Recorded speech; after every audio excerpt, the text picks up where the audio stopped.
Partie 3.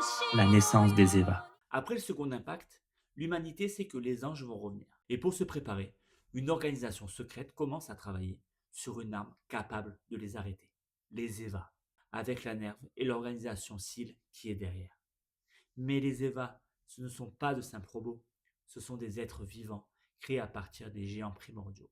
Adam et Lilith. À la tête de ce projet, on retrouve Gendo Ikari, un homme froid, obsédé par une seule chose, retrouver sa femme, la mère de Shinji, Yui Ikari. Yui a participé d'elle-même aux premières expériences de synchronisation avec l'EVA 01. Mais pendant un test, elle disparaît à l'intérieur de l'EVA. Son corps disparaît, mais son âme reste enfermée à l'intérieur de l'unité 01. À côté de ça, Gendo lance un autre projet secret, Rei Ayanami. Rei est créée à partir de l'ADN de Yui et de Lilith. C'est pour ça qu'elle ressemble à la mère de Shinji. Et c'est aussi pour ça que Gendo la traite d'une manière si particulière. Pendant ce temps, une autre scientifique joue un rôle énorme, Naoko Akagi. C'est elle qui développe les premiers super-ordinateurs Magi. Mais elle entretient aussi une relation avec Gendo en parallèle. Et quand elle comprend que Gendo l'a manipulée, elle finit par tuer la première Rei avant de se suicider.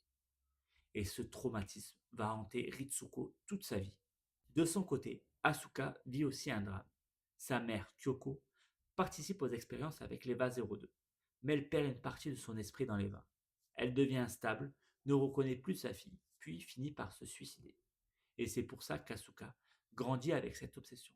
Être forte, être la meilleure, et ne dépendre de personne. Les EVA existent. Gendo avance avec son propre plan, et chaque enfant pilote est déjà lié à une tragédie. Dans la partie 4, on va enfin attaquer le début de la série et l'arrivée de Shinji.